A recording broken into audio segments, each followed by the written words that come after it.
एक और 11 देख रहे हैं आप। बात एक बार फिर से अमृत महोत्सव की करेंगे। आजादी की 75वीं सालगिरह को लेकर आज से इस महोत्सव की शुरुआत हो चुकी है। इसकी शुरुआत आज दांडी आंदोलन के 91 साल पूरे होने के उपलक्ष्य पर हो रही है। प्रधानमंत्री साबरमती आश्रम से प्रतीकात्मक तौर पर दांडी मार्च को हरी झंडी दिखाएंगे। ये यात्रा दांडी में जाकर ही खत्म होगी। 386 किलोमीटर लंबी इस प्रतीकात्मक यात्रा में 81 लोग शिरकत करेंगे। आज ही के दिन 1930 में महात्मा गांधी ने अंग्रेजों के नमक आंदोलन के खिलाफ दांडी मार्च की शुरुआत की, जो 5 अप्रैल को दांडी में जाकर खत्म हुई थी, जहां समुद्र के किनारे गांधी जी ने नमक बनाकर कानून तोड़ा था। अगले साल देश की आजादी को 75 साल पूरे हो जाएंगे। इसके लिए 75 हफ्ते पहले से ही उत्सव की शुरुआत हो रही है। और प्रधानमंत्री ने एक ट्वीट करके कल ये भी कहा था कि भारत के गौरवशाली इतिहास में 12 मार्च का जो दिन है वो बेहद विशेष है। 1930 में आज ही के दिन महात्मा गांधी के नेतृत्व में दांडी यात्रा की शुरुआत हुई थी।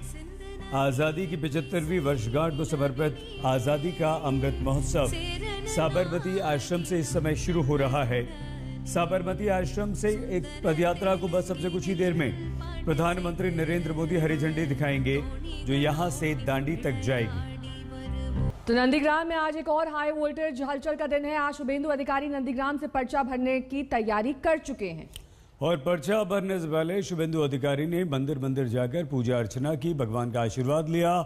बहुत कुछ ममता बनर्जी के ही अंदाज में। मंदिर नंबर 1, मंदिर नंबर 2, मंदिर नंबर 3,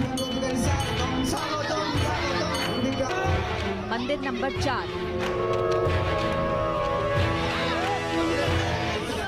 इंसान तो इंसान, नंदीग्राम में भगवानों के भी अच्छे दिन आ गए। मंदिरों में रौनक बढ़ गई, आस्था हिलोरे लेने लगी, भक्ति की धाराएं फूटने लगी। देवताओं के दर पर आम भक्तों हमेशा ही दंडवत रहते थे। इस चुनावी मौसम में लोकतंत्र के देवगण भी पधारने लगे हैं। भगवान श्री राम और माता सीता के दर्शन करने के लिए पहुंच चुके हैं। शुभेंदु अधिकारी ज्यादा कुछ बोलने के लिए तैयार नहीं। जब इस राम मंदिर को लेकर सवाल पूछा गया तो उन्होंने कहा कि ये तो मेरा मंदिर है, और इस तरह से आज फिलहाल वो ज्यादा कुछ नहीं बोलना चाहते हैं। और अंदर भगवान श्री राम और माता सीता की पूजा अर्चना यहाँ पर शुरू की जा चुकी है। और 3 दिनों से शुभेंदु अधिकारी नंदीग्राम में हैं। उनके दिन की शुरुआत मंदिर दर्शन से होती है, तो शाम भी मंदिरों के अहाते में ही ढलती है। सूर्योदय से लेकर सूर्यास्त तक शुभेंदु की ये मंदिर परिक्रमा आज भी जारी रही। आज का दिन तो वैसे भी उनके लिए खास है। पर्चा भरने से पहले ऊपर वाले के आशीर्वाद की आशा लिए वो पहले सिख वाहिनी मंदिर गए और फिर जानकीनाथ के दरबार में हाजिरी दी।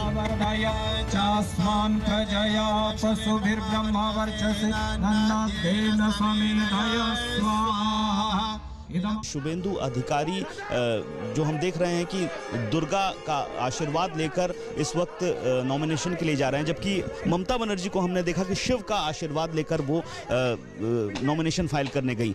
जबकि जय श्री राम का नारा बीजेपी लगा रही थी, तब ममता बनर्जी की ओर से कहा गया था कि हम दुर्गा बोलेंगे, दुर्गा यहाँ की देवी है। तो ऐसे में आज जब देखा जा रहा है, जब नॉमिनेशन फाइल करने जा रहे हैं शुभेंदु अधिकारी, तो वो दुर्गा का आशीर्वाद लेके जा रहे हैं।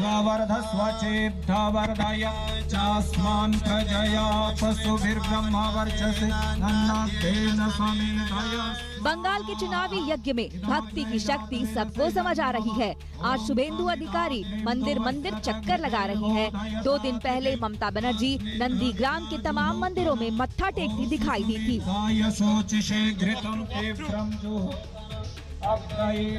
आप इसे बीजेपी की वैचारिक जीत मान सकते हैं। नंदीग्राम से ममता का नाता संग्राम का रहा है। जन आंदोलन से एक जन नायक का जन्म हुआ, लेकिन बीजेपी का उत्थान ममता बनर्जी को परेशान कर रहा है। वो हिंदुत्व में बंगाल विजय के तत्व ढूंढ रही हैं, मंदिर मंदिर जीत के सूत्र तलाश रही हैं। नंदीग्राम से सूर्याग्नि रॉय और अनुपम मिश्र के साथ आज तक ब्यूरो। मंदिर में पूजा अर्चना के बाद शुभेंदु अधिकारी ने आज तक से बातचीत में कहा कि भगवान हमारे साथ हैं और विकास के नारे के साथ ही हम आगे की लड़ाई तय करेंगे। लेकिन शुभेंदु अधिकारी ने ममता बनर्जी के घायल होने पर जब आज तक ने सवाल पूछा तो कोई जवाब नहीं दिया, टाल गए, बोले छोड़िए। नंदीग्राम जीतने वाले हैं आप। आज यहाँ का क्या कार्यक्रम है आपका? शुभेंदु दा, ममता बनर्जी यहाँ पर मंदिर मंदिर घूम रही हैं, उस पर आप कुछ कहना चाहेंगे? हिंदू वोटरों को क्या पोलराइज करने की कोशिश की जा रही है? अभी आप कुछ विकास की नाम पर चुनाव होगा। आप भी यहाँ पर यज्ञ और हवन पूजन करने आए हैं?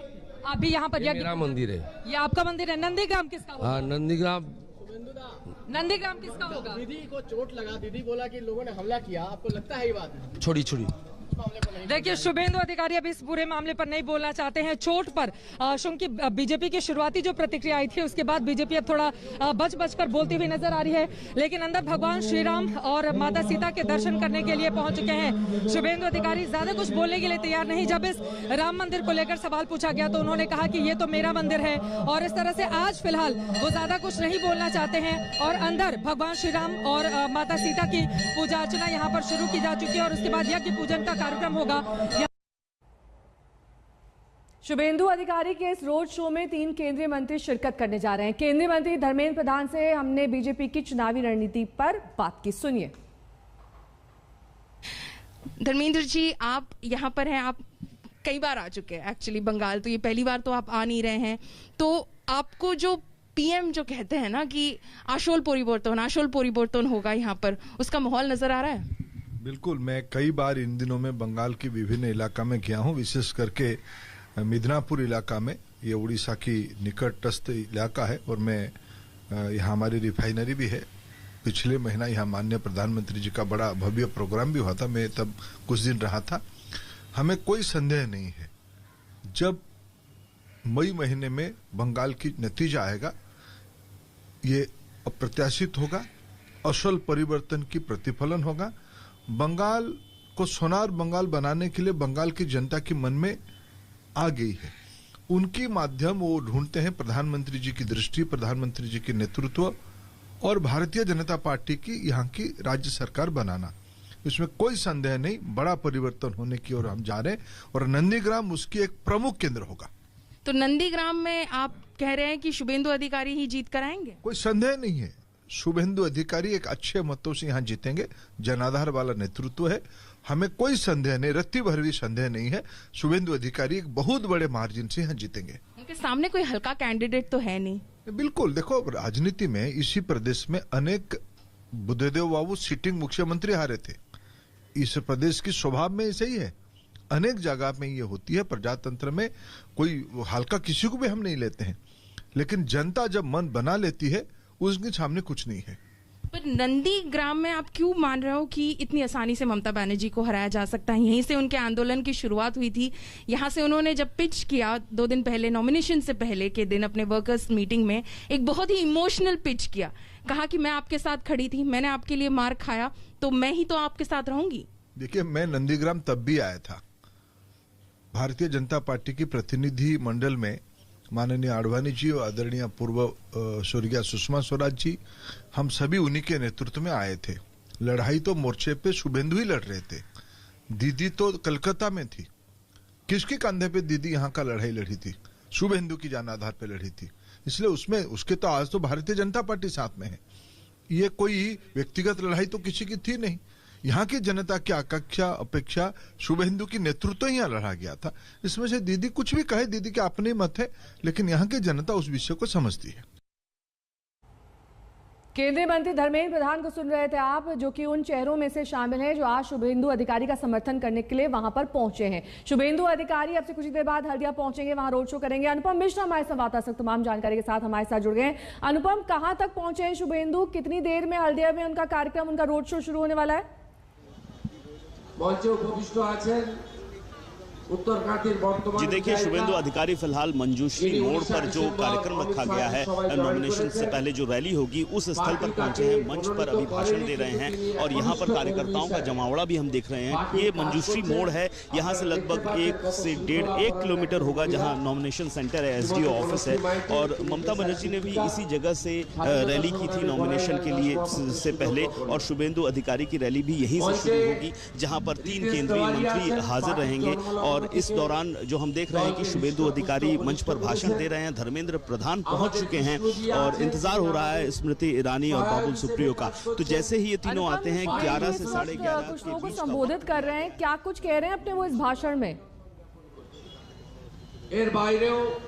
हल्दिया तफसिली संरक्षित विधानसभा केंद्र। जी देखिए, वो फिलहाल बांग्ला में भाषण दे रहे हैं और फिलहाल जो लोग यहाँ पर उपस्थित हैं उनके बारे में बता रहे हैं कि कौन कौन यहाँ उपस्थित हैं। सबको धन्यवाद देने का क्रम अभी शुरू हुआ है। अभी भाषण बस शुरू हुआ है। वो मैं आपको बताऊंगा कुछ महत्वपूर्ण बातें वो बोलते हैं। तो अभी उनका शुरुआत हुआ है और भारतीय जनता पार्टी के बारे में बता रहे हैं कि भारतीय जनता पार्टी अब सर्वभारतीय एक पार्टी है, बड़ी पार्टी हो चुकी है अत्यंत जनप्रिय पेट्रोलियम और बहुत ही जनप्रिय पेट्रोलियम मंत्री यहाँ पर आए हैं। उनके बारे में अब थोड़ा बता रहे हैं। संगठन करते करते आज के सर्वभारतीय स्तरे दलेर सम्पद तैरी हয়েছেন এবং अत्यंत जनप्रिय पेट्रोलियम स्टील अनेकगुलो गुरुत्वपूर्ण दफ्तरेर मंत्री एवं जिनी लोगों के लिए बता दें, शुभेंदु क्या बोल रहे हैं, अगर हिंदी में तो अच्छा रहेगा।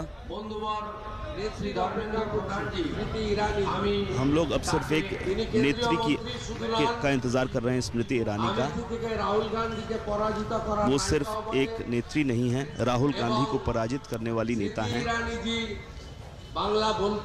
स्मृति ईरानी जी बांग्ला बोल सकती हैं, समझ सकती हैं, हमारी ही यहाँ की माँ और बहन है। इसीलिए वो यहाँ पहुँचते ही हम लोग पैदल पैदल थोड़ा आगे जाएंगे।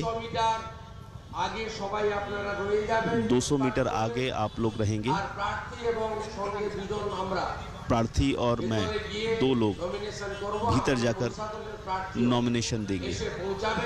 महिषा दल के उम्मीदवार यहाँ पहुँचने वाले हैं और भी कई उम्मीदवार आने वाले हैं।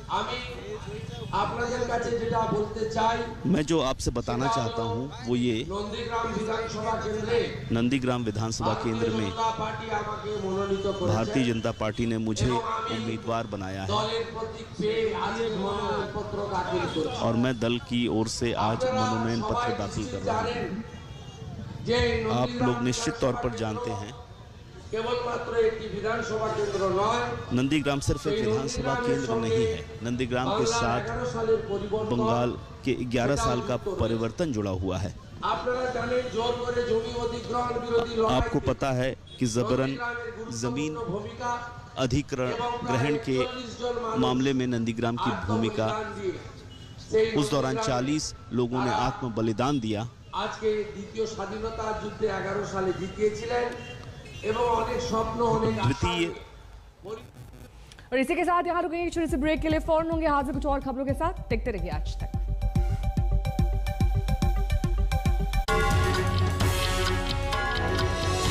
नमस्कार, मैं हूं अंजना ओम कश्यप। हमें उम्मीद है ये वीडियो आपको पसंद आया होगा। लेटेस्ट खबरों के लिए यूं ही देखते रहिए आज तक और इस वीडियो के पसंद आने पर लाइक, शेयर एंड सब्सक्राइब करना ना भूलें।